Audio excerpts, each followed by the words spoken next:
Treasury Star Parade.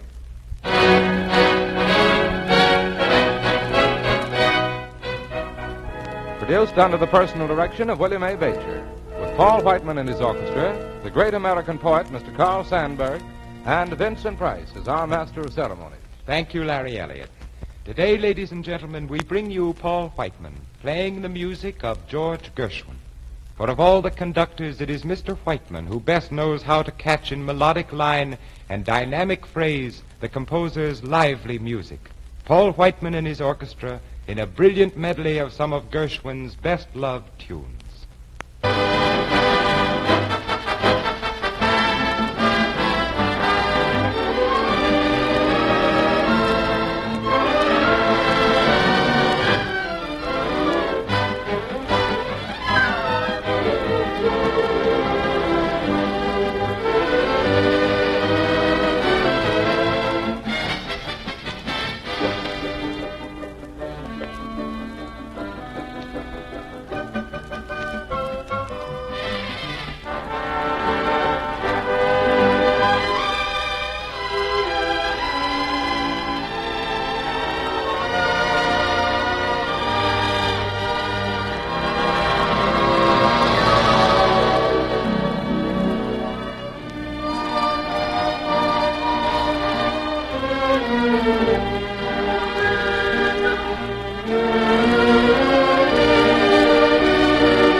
Thank you, Paul Whiteman.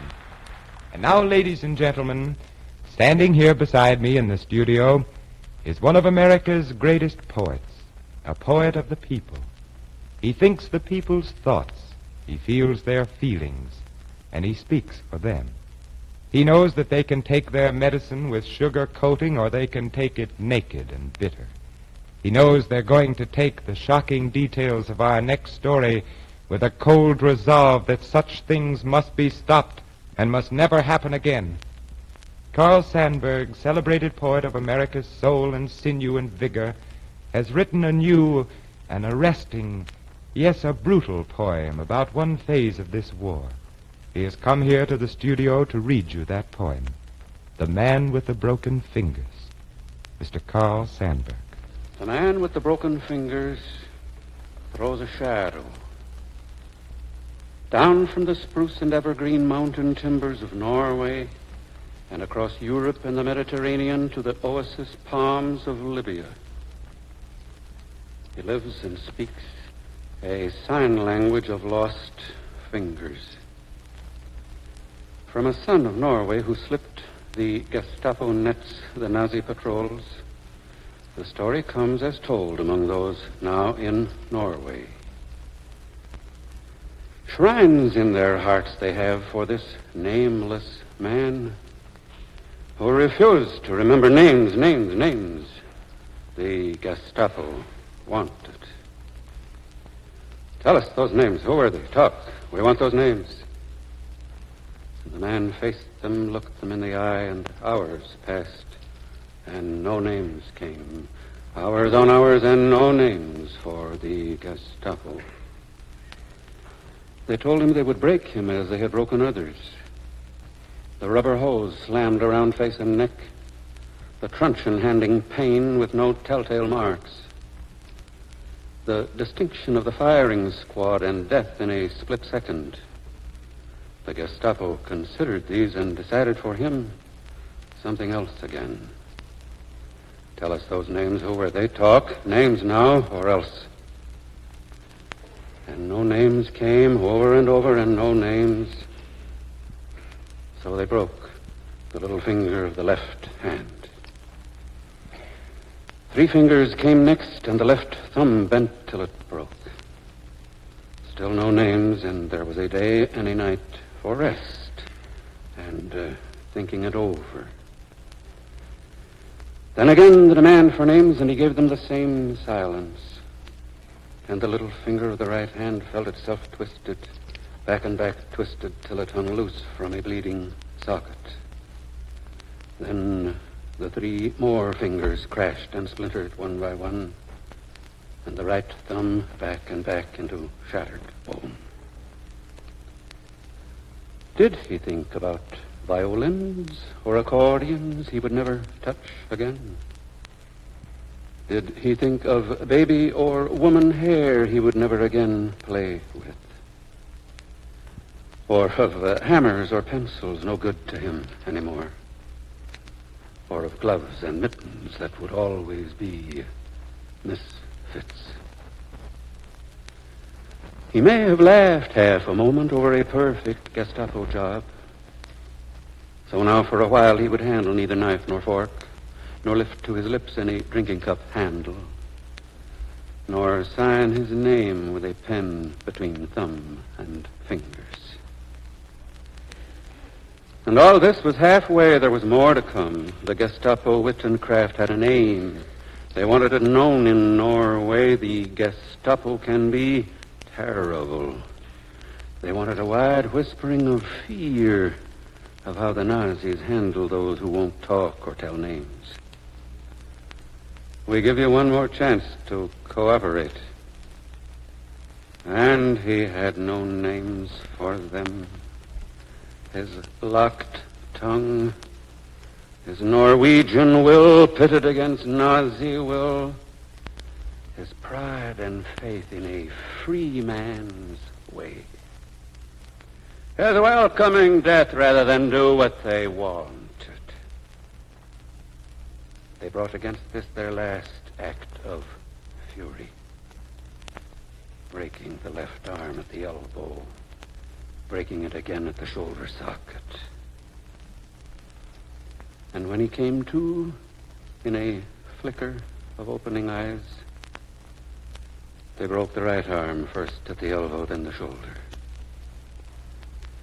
By now, of course, he had lost all memory of names, even his own.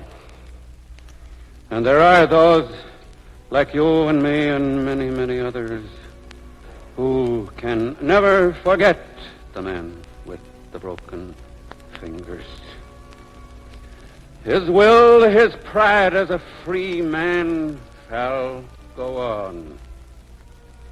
His shadow moves and his sacred fingers speak. He tells men there are 1,000 writhing, shattering deaths. Better to die one by one than to say yes, yes, yes, when the answer is no, no, no. And death is welcome, and death comes soon, and death is a quiet step into a sweet, clean midnight. How much? How much for a little finger broken on the left hand? How much for 3 more fingers? How much then for a thumb? And then the other hand? How much for an arm broken at the elbow and again at the shoulder socket? And then the other arm? How much for such a broken man? How much for 10 such? 10,000? 100,000? Speak! How much, America? How much? Will you pledge at least 10% of your salary and invest it in war savings bonds and stamps to pay the price of liberty, freedom, and democracy? No amount is too small, and no amount can be too large to pay for such a precious possession. All over the world, men have died and are dying to preserve this freedom, to assure this victory. If we are to deserve their sacrifice, we must do our parts. Are you investing your share in war savings bonds? If not, begin today. Every dollar you invest in war savings bonds and stamps, you are investing in the freedom and security of America. This is your country. How much will you pledge to keep it yours?